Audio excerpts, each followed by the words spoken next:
Hola, buenas tardes. Mi nombre es el contador público Francisco Javier Serrano Cuevas y el día de hoy les voy a platicar sobre las asociaciones civiles de colonos que se dedican a la administración de un inmueble propiedad en condominio en el estado de Guerrero y la determinación del remanente distribuible conforme al título tercero de la Ley del Impuesto sobre la Renta.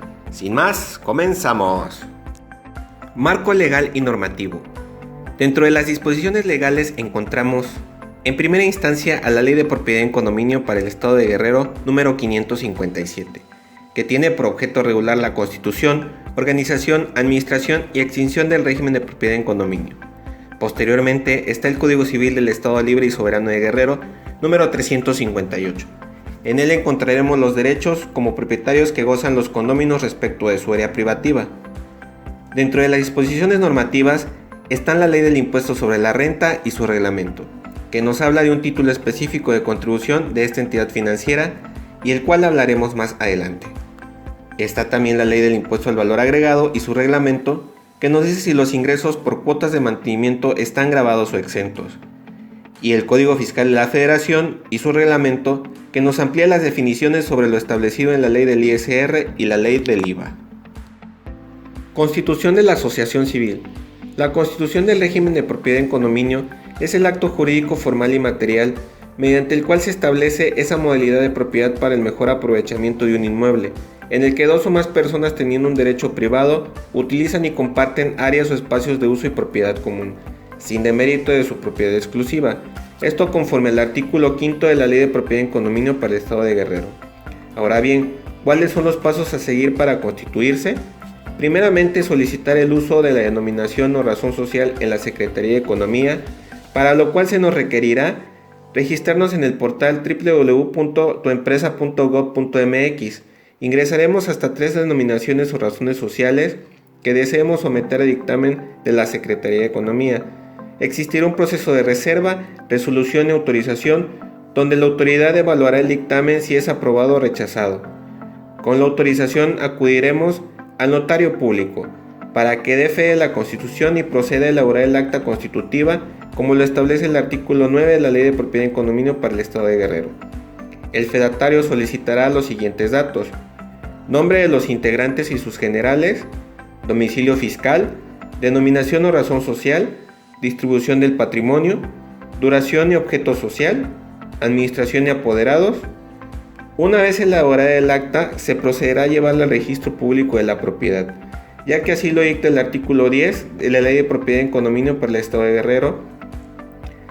Aquí se deben de presentar los siguientes documentos: testimonio original debidamente firmado y sellado por notario, USB conteniendo copia de la escritura y firma electrónica, hojas predecodificadas y el pago de derechos.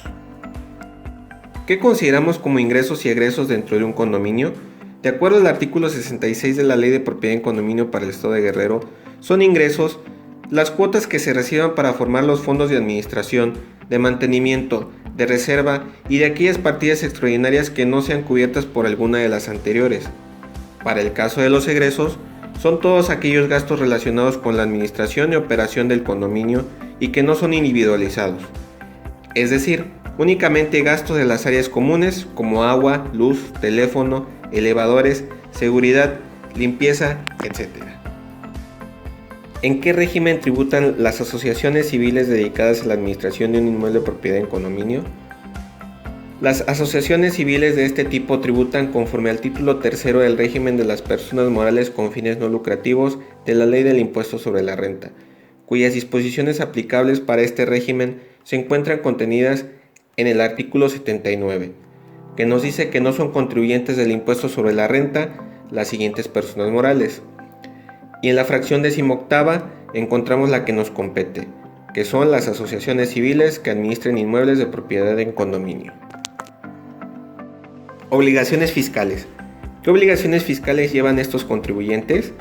De conformidad con el artículo 86 de la Ley del ISR, las personas morales a que se refiere este título, además de las obligaciones establecidas en otros artículos de esta ley, tendrán las siguientes. De acuerdo a la fracción primera, llevar los sistemas contables de conformidad con el Código Fiscal de la Federación. De acuerdo a la fracción segunda, expedir y recabar los comprobantes fiscales que acrediten las enajenaciones y erogaciones que efectúen los servicios que presten o el otorgamiento del uso o goce temporal de bienes. La fracción tercera nos dice que deberán presentar la declaración informativa sobre el remanente a más tardar el día 15 de febrero de cada año. La fracción cuarta, proporcionar a sus integrantes constancia y comprobante fiscal en el que se señale el monto del remanente distribuible, en su caso. La fracción quinta, expedir las constancias y el comprobante fiscal y proporcionar la información a que se refiere la fracción tercera del artículo 76 de esta ley, retener y enterar el impuesto a cargo de terceros y cuando sean pagos a la vez que sean ingresos en los términos del título cuarto, capítulo 1, es decir, sueldos y salarios, del presente ordenamiento, deberán cumplir con las obligaciones a que se refiere el artículo 99 de la misma ley. Remanente distribuible. ¿Cómo se determina el remanente distribuible de conformidad con el artículo 80 de la ley del ISR? Para el cálculo del remanente distribuible se debe considerar el periodo de un año de calendario, es decir, 12 meses, y dispone que a los ingresos obtenidos totales se le disminuyen los ingresos exentos del artículo 93 e ingresos por los que se haya pagado un impuesto definitivo, como pueden ser ingresos por premios. A este se le disminuirán las deducciones autorizadas del título cuarto y nos dará como resultado el remanente distribuible. Disposiciones aplicables para determinar el remanente distribuible. El artículo 80 en su segundo párrafo establece que dependerá de la mayoría de los integrantes de la asociación para determinar las disposiciones. Por ejemplo, en el caso de un condominio cuyo uso o destino del inmueble sea para casa-habitación, se entiende que la mayoría de sus integrantes podrían ser personas físicas con o sin actividad empresarial o profesional. En ese sentido, se deben aplicar las disposiciones que marca el título cuarto de la ley del ISR. En este caso, los integrantes o accionistas de las personas morales con fines no lucrativos deben considerar como otro ingreso acumulable el remanente distribuible de conformidad con el artículo 142 de la ley del ISR, cuando a dichas personas les entreguen en efectivo o en bienes el remanente. Esto conforme al artículo 80 tercer párrafo de la ley del ISR. Caso contrario, si el uso o destino del inmueble es para locales comerciales o oficinas y la mayoría de los integrantes son personas morales del título 2, debemos hacer el proceso conforme lo establece dicho título. Remanente presunto o ficto y casos en los que se determina. El artículo 79 de la ley del ISR nos dice que las asociaciones civiles, en nuestro caso, que se dediquen a la administración de inmuebles propiedad en condominio, para ser más específicos, en la fracción 18ª, considerarán remanente distribuible aun cuando no lo hayan entregado en efectivo o en bienes a sus integrantes o socios, esto es, cuando se hayan omitido ingresos, cuando no se realicen compras o se registren compras indebidamente, cuando se efectúen deducciones y no sean deducibles en términos del título cuarto, con la excepción de que por motivos circunstanciales y ajenos a la persona moral no se cuente con el CFDI que ampare la operación, o que los pagos hechos con montos superiores a 2,000 pesos se realicen en efectivo, así como por los préstamos a los socios, integrantes o familiares de estos de la persona moral. Cuando se determine el remanente distribuible, ¿a qué tasa debo calcular el ISR? De acuerdo a la disposición del artículo 79 último párrafo, se debe aplicar a la tasa máxima sobre el excedente del límite inferior, que se establece en el artículo 152 de la multicitada ley, en pocas palabras, el 35%. ¿Las cuotas de mantenimiento están exentas del impuesto al valor agregado? La respuesta es sí, conforme al artículo 15 de la ley del IVA, que dice: no se pagará el impuesto por la prestación de los siguientes servicios, fracción 12ª, los proporcionados a sus miembros como contraprestación normal por sus cuotas y siempre que los servicios que presten sean únicamente los relativos a los fines que les sean propios, es decir, las cuotas de mantenimiento recibidas por sus asociados, con el fin de utilizarse exclusivamente para los gastos de mantenimiento y administración.